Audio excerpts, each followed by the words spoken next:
Hello everyone, I'm your English teacher and I hope everything is good with you and your family.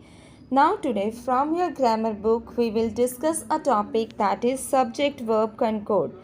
Now you may have done this topic in your previous class and many of you may know that what is subject verb concord. For those who don't know what is the subject verb concord, let's see this definition.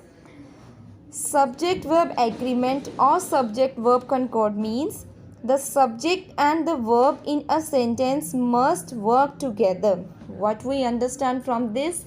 It means in a sentence a subject and verb has to agree with each other. How they need to agree with each other? Let's see this example for more clarity. One dog is sitting on the grass. We know that one dog is a subject and is a verb. Now, why we have used a verb is over there? Because our subject is a singular. So it means with a singular subject we are going to use a singular verb. In this you can say that verb has to agree according to the subject. If I speak a sentence, move on to the next one. Two dogs are sitting on the grass. We know that two dog is our subject and are is a verb. Why I have used are verb over there? Because our subject is plural. We are talking about now two dog. So whenever our subject is plural, we are going to use a plural verb. I hope this clear to you. Now for more clarity, if I speak a sentence, one dog are sitting on the grass, it means my sentence is totally wrong because verb has to agree according to the number of the subject. So now move on to more examples for more clarity. The subject verb agreement rules apply to the personal pronoun except I and you. There is an exception. We can't use there because we know that with I we always use am and with you we always use a plural verb are, were, have or had. Clear? So now all the singular require plural forms of verb. Now see these example. He talks to the girl. We know that he is our subject and talk is our verb. So why we have used here s? Because our verb has to agree with our subject. We talk to the girl. We know that our subject is plural and with plural subject we use talk. We never add s or es with the verb form. I talk to the girl. Again with I we use a plural form. Either we are talking about a single person, but with I we always use talk. John, you talk to the girl. Again you is in the plural sense. Now move on to your book for more clarity of the topic. Chapter number 13, subject verb agreement or concord. Now what does this mean? In order to write a grammatical correct sentence, one thing we must know and make sure is that the subject and the verb in a sentence are in concord or agreement. It means they need to agree with each other. Now see, now take a look at these sentences. The apple in the basket is rotten.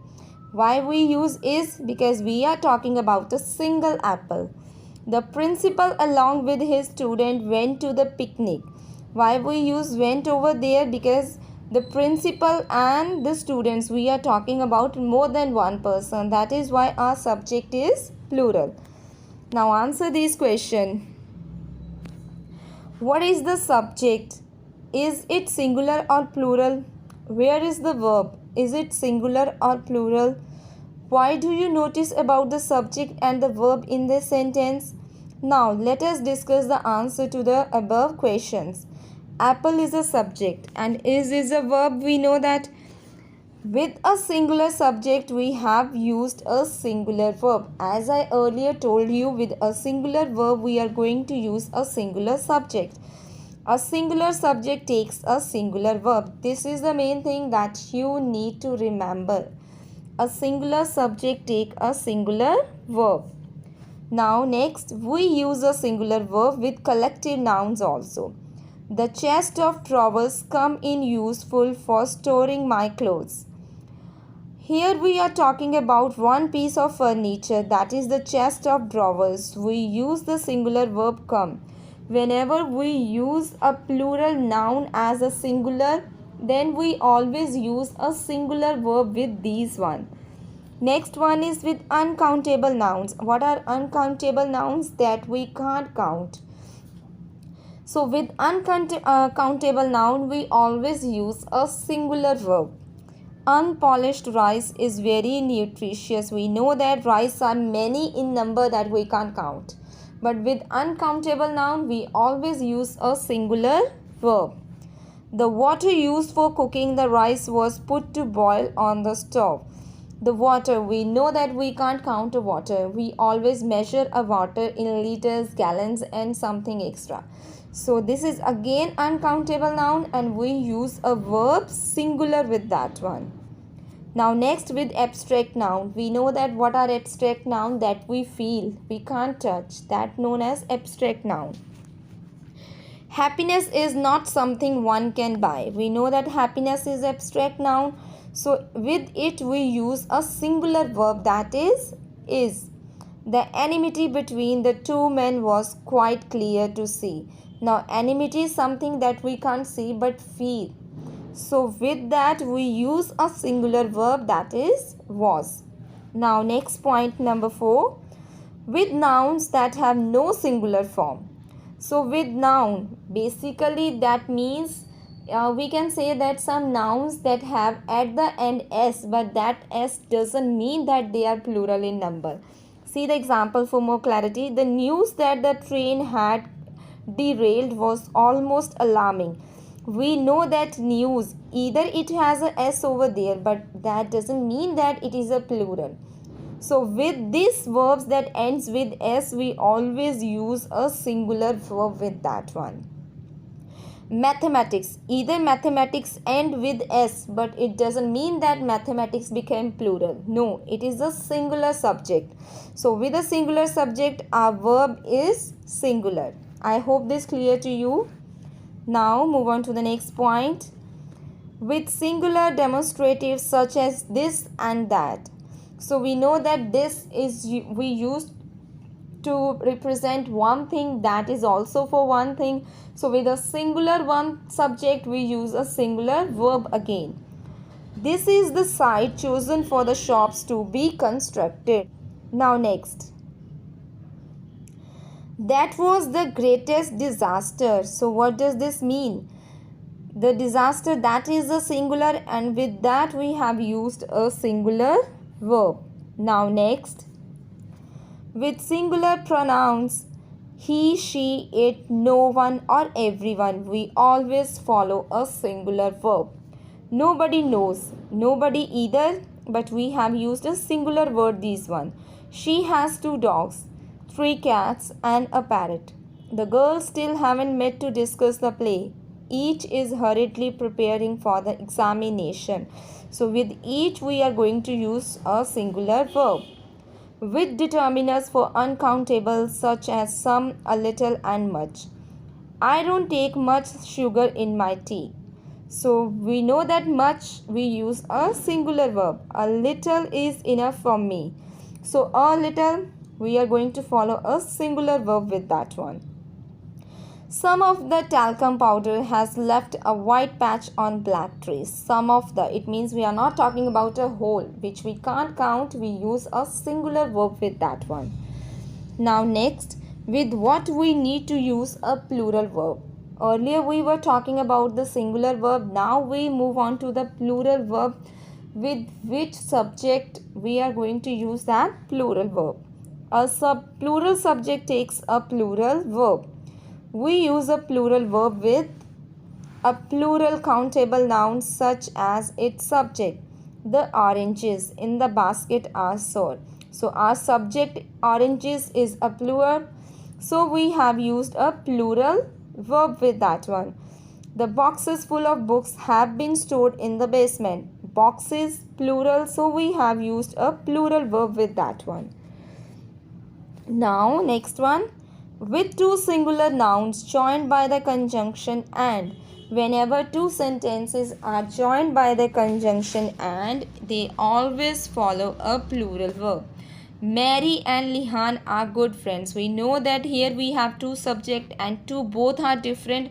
So they are plural in number. So our subject is in plural form.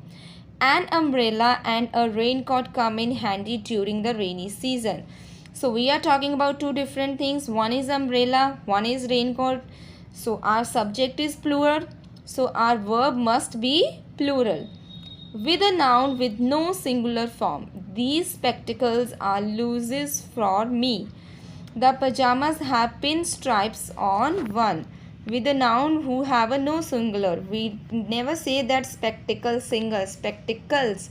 So we use a plural noun with that. Now some more such nouns, glasses, pillars, tongs, binoculars, scissors, shears, shorts, trousers, pants, clothes, tanks and congratulations. They always follow a plural noun, verb with that. With a plural qualifier such as few, many, a lot of. So these three always have a plural verb with them. Few know about this tragedy. Many have not heard about her success. Clear? With nouns that are treated both as a singular and plural. So sometime we know that there are some nouns that we use both as a singular or as a noun, but it depends upon the situation of the sentence how we are using them.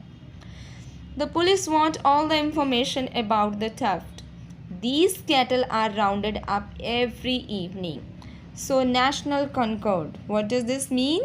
It means you have to learn the point.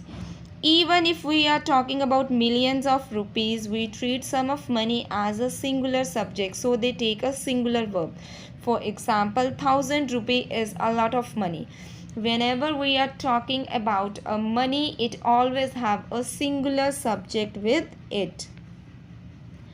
Now next one is, we treat numbers 2 as singular subject. 3 weeks is a long time to stay from home. 10 kilometer is quite a distance. So whenever we are talking about number, we always use a singular verb with that one. Next, things that go together and are praised of are treated as singular subject. Toast and eggs make a good breakfast. Plain bread and butter is my favorite breakfast. So the things and nouns that give a thought of oneness in our mind. For example, if your mother says she has cooked a curry and rice, it means whenever your mother says that you are going to eat this food, it gives the thought of oneness in your mind and you use a singular verb with that one. Now next one, concord between noun and pronoun. In a sentence, not only the noun and pronoun but also the possessive adjectives should be in agreement. This means they have to agree in a person, gender and number. The soldiers threw down their guns when they surrendered. So it means they are talking about the soldiers, more than one. So they have a plural subject with that one. Everybody is entitled to his share of the food when he has done his work. So every boy is entitled. Every means we are taking it as an individual. So we use a singular verb with this one. Now points to remember, a singular subject takes a singular verb. A plural subject takes a plural verb. So I hope you understood this chapter. Now in today's online class, your teacher will discuss the back exercises of this chapter. Till the time, stay safe, stay at home. Thank you.